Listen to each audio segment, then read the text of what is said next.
and that protest, that 3-day protest underway, and it's the hashtag No to Galamsey is on. And I have via Zoom Suleimana Isifu is a research fellow, Hans Rothenberg Institute, University of Hohenheim in Germany, and Director of Research, Center for Climate Change and Food Security.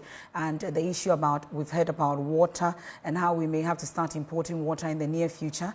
And then also the forest reserves and how it's being depleted, and the concern about how we're going to have more deadly diseases like Ebola if we are not able to, rectify the situation. There have been calls for a state of national emergency on this particular situation. There have been a number of, ultimatums that have been given also. In the last few days also, we've been hearing about the impact on food security in the near future. Suleimana Isifu, talk to us. What are we missing?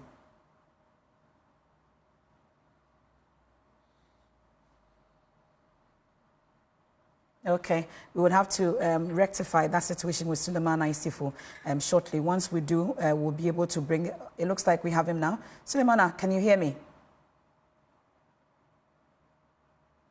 You'd have to unmute. Can you hear me? Super, I can hear you now, Suleimana. Yes, good morning.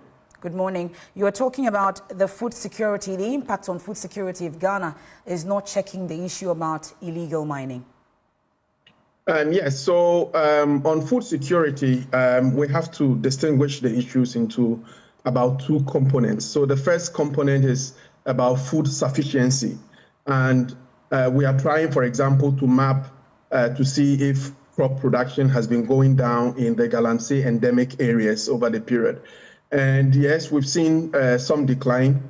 One palpable evidence is in the cocoa sector, where clearly we see that cocoa production is declining. Why? Because there is this concept of land use or land change use behavior, where people decide to convert their lands into ventures that they believe is going to provide them better opportunities or better offers in terms of economic value.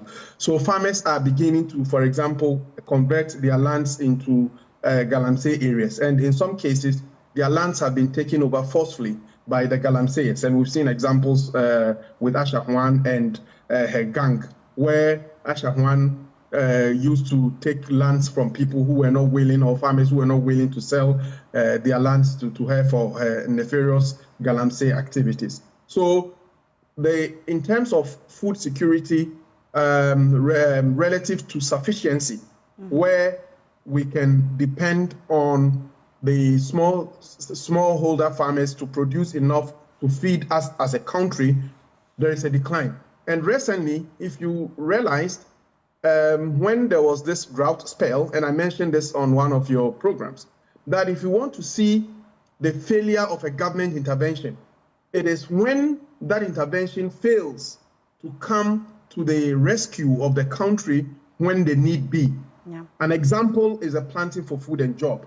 Planting for food and jobs was a brilliant idea, but I've always said that this approach to agriculture is not going to yield much, and it is not particular to the MPP, but if you look even from the time of since we gained independence, most governments have been using the same approach. We call it the Green Revolution approach. And since then, you would see that usually food would come in bumper harvest at a particular time, a short period, and then it goes down again.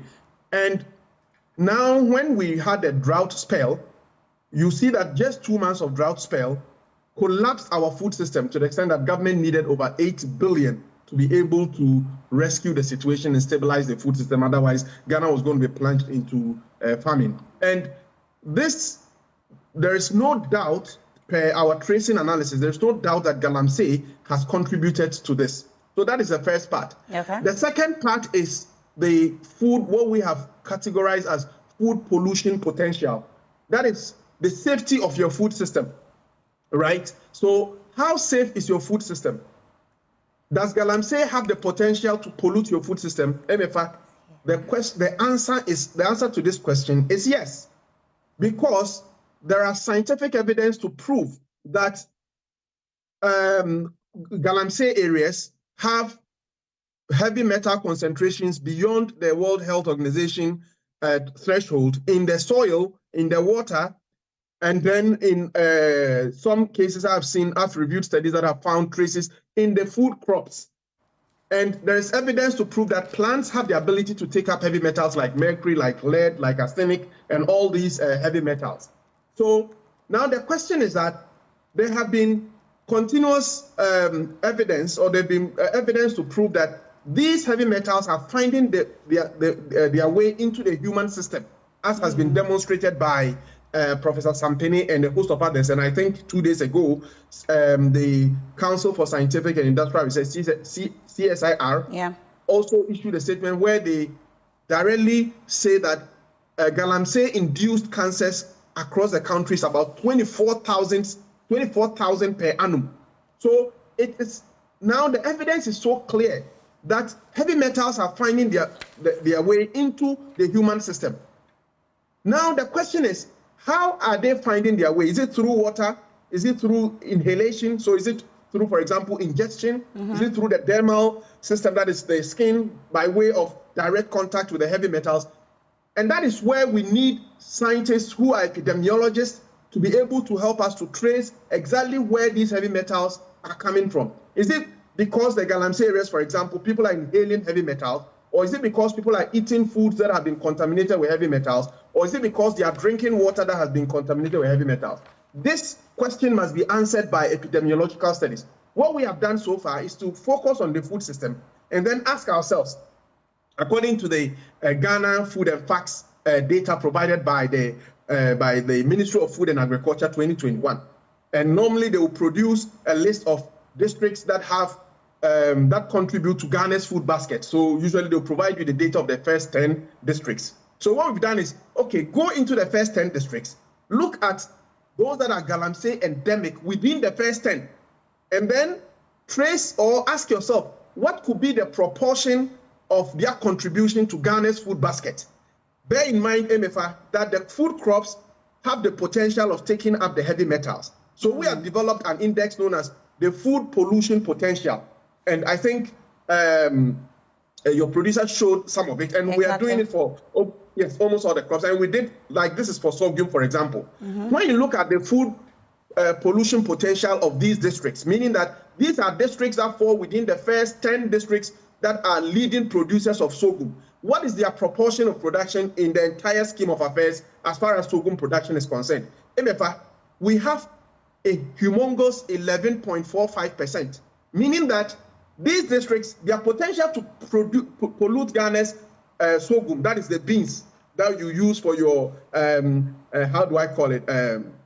So the food that we use for, I think they use it for tiozafi and for a host of other dishes, yes. So these food, if you are eating sorghum, the potential that the sorghum has been contaminated is about 11.45%. So out of if you have, let's say, 100 kilograms or let's say 100 grams of sorghum that you are going to eat, mind you, about 12 grams of the 100 grams is likely polluted as a result of Galamsey activities. Okay. We've done that for corn, and for corn also, we can tell you that what we call the national food pollution potential is around 5.4%.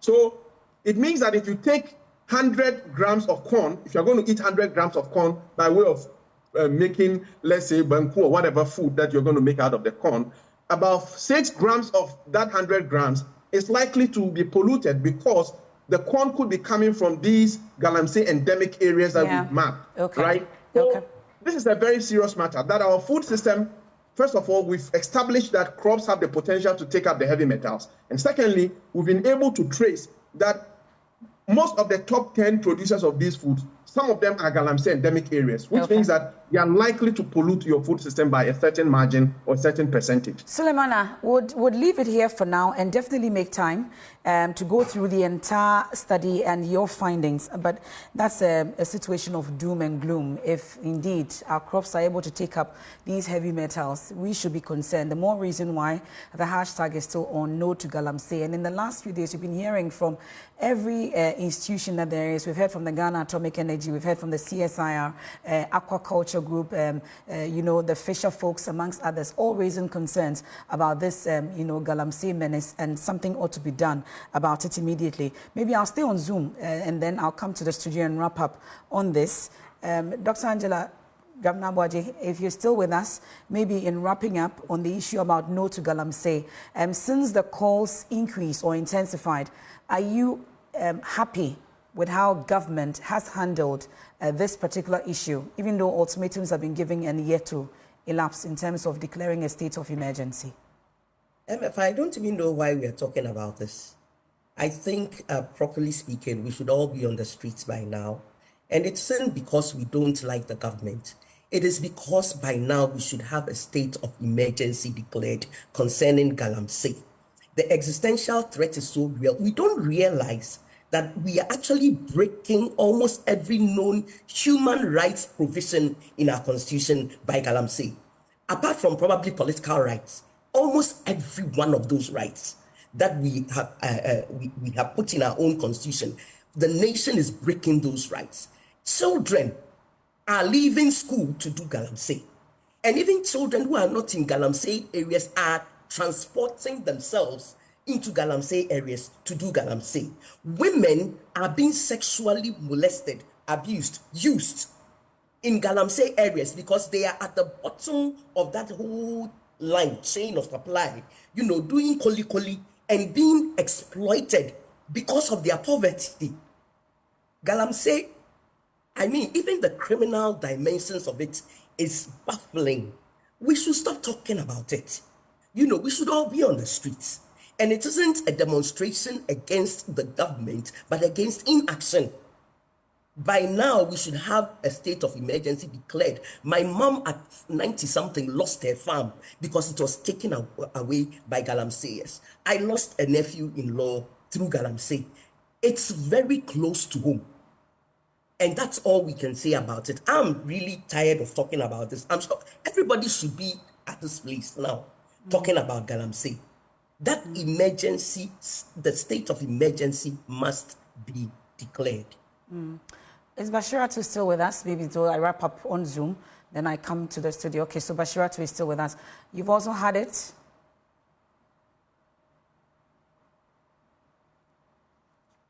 Okay. Bashiratu, if you can unmute, then we can wrap up with you. Okay, that's appeared. Thank you, MFA. Okay. I hope you can hear me. I can hear you loud and clear now. Thank you so much. I think, like Angela mentioned, the Galamsey issue is not just an issue for just a section of Ghanaians. It's an issue that affects everyone, devoid of where you are, which position you are in power, what class you are in society, what job you do, and everything.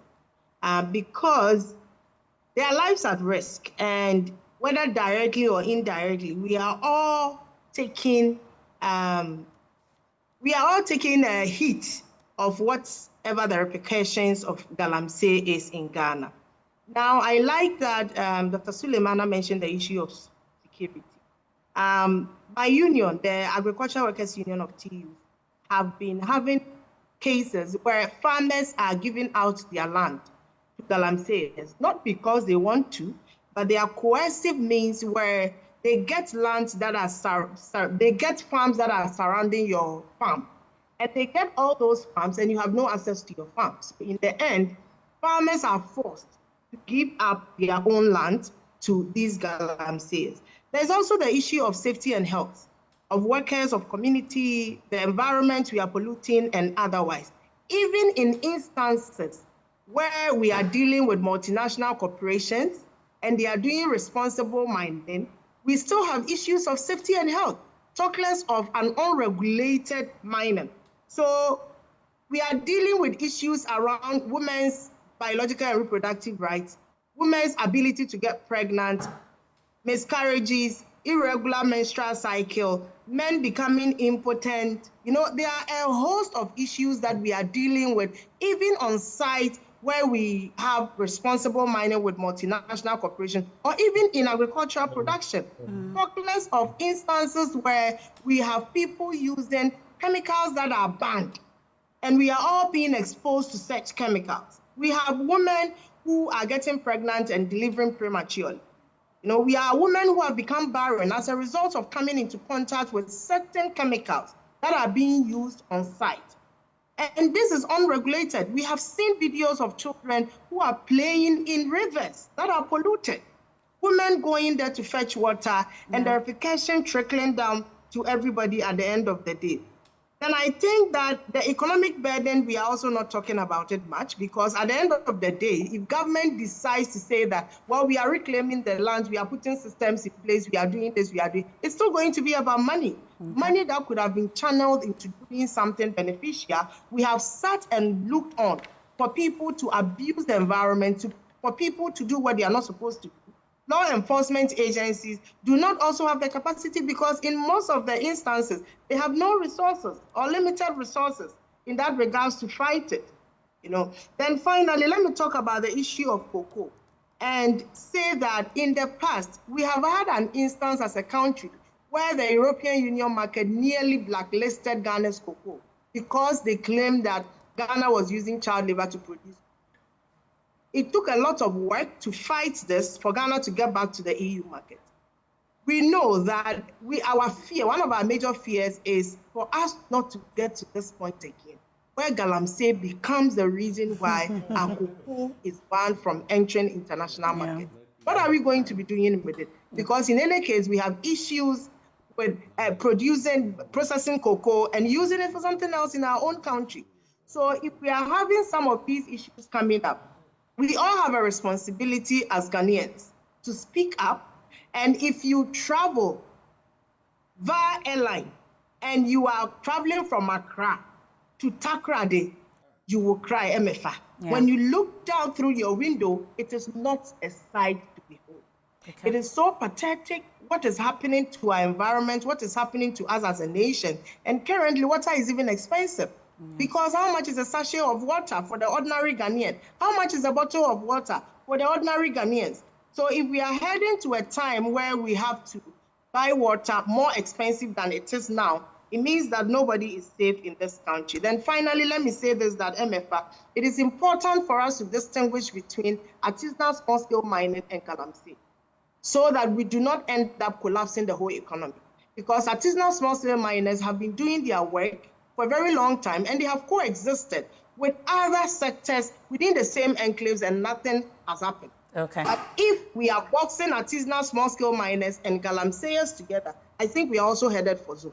Okay. Because in the end, we may end up taking people out of their livelihood, which is going to be another burden on the country. Thank you. I'm grateful. And of course, my biases have shown when it comes to the female submissions. But let me come into the studios so we can wrap up on this. I think I'll give Kofi Adams the final word on this particular issue. Because there are questions about what the legislature is also hoping to do to end the fight.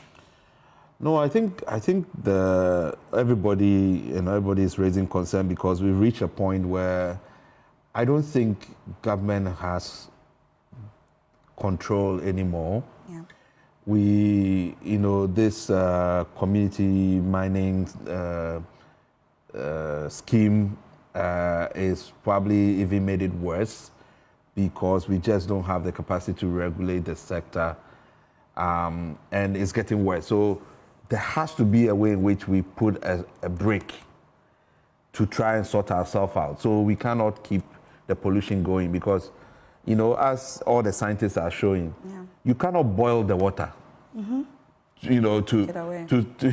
get rid of it. No. I mean, these are heavy metals, and it's already reached our taps. I mean, our food. People think it's so far away from Accra. I was just looking at some of the studies. I think CSRI on the white voter and so on and so forth. Yeah.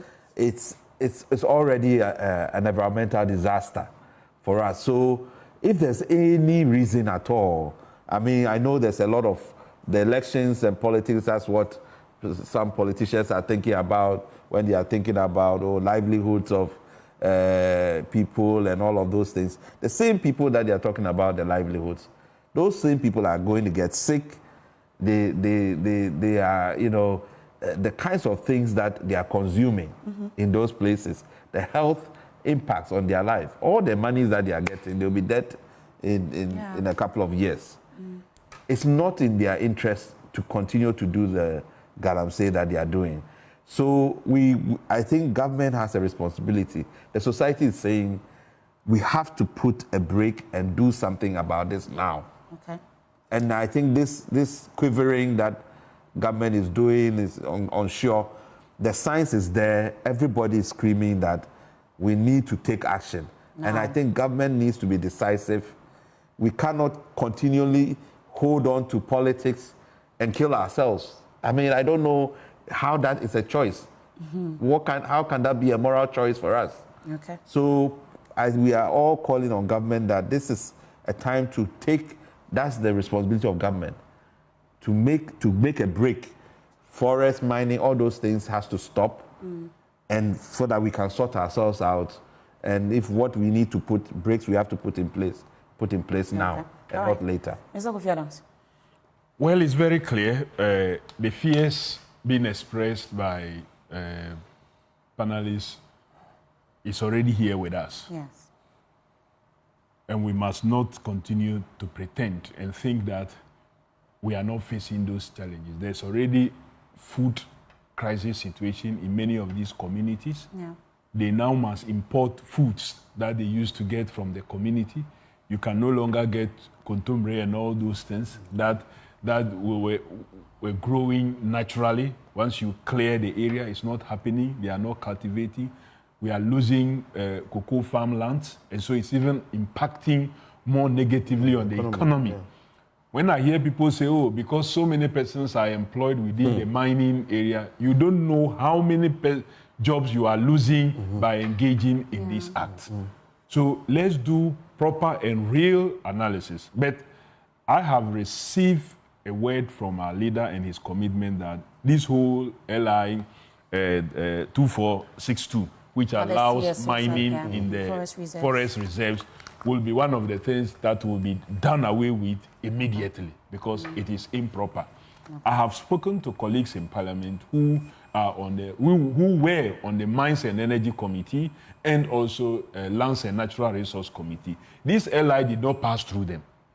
Okay. They smuggled the LI through the Environmental Committee, which until just this LI, they were not the ones that dealt with what? Mining-related issues. They used EPA to sponsor this LI, and it went through the Environmental Committee, where but the not Environmental much... Committee had some members there. Well, what I'm saying is that because they have not been looking at all the necessary laws previously, sometimes the linkage was not there.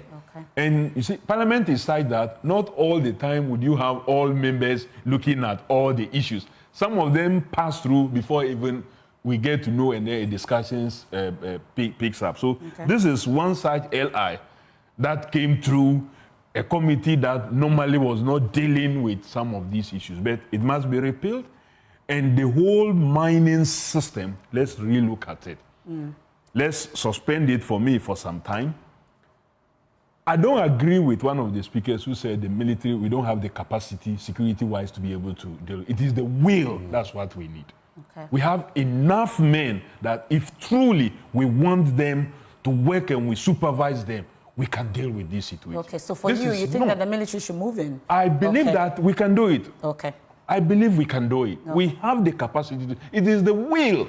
It's the will that is not there. Because we say it, we move them, then we, the politicians, the big people, we go and take over the sites and be doing it. It's the politicians that are also... The government has responsibility. Okay. The government has responsibility, whether it is PPP that is doing UGM, PNC, NDC, MPP, government has a responsibility to safeguard all of us. For now, we are grateful, and the hashtag No to Galamsey is still on, and this is how we wrap up today's edition of Newsfile. I've been sitting in for Samson Ladia Yenene. I am MFA Paul. Many thanks to my guests, Dr. Bosman Asai, Dr. Kujepumpuni Asante, Dr. Angela Jamnabwaji, Bashira Tukamau, Mr. Kofi Adams, Evans Nemako, and of course, Suleimana Isifu also joining us. Thank you so much for making time to be part of today's edition. There's more when you log on to myjoyonline.com.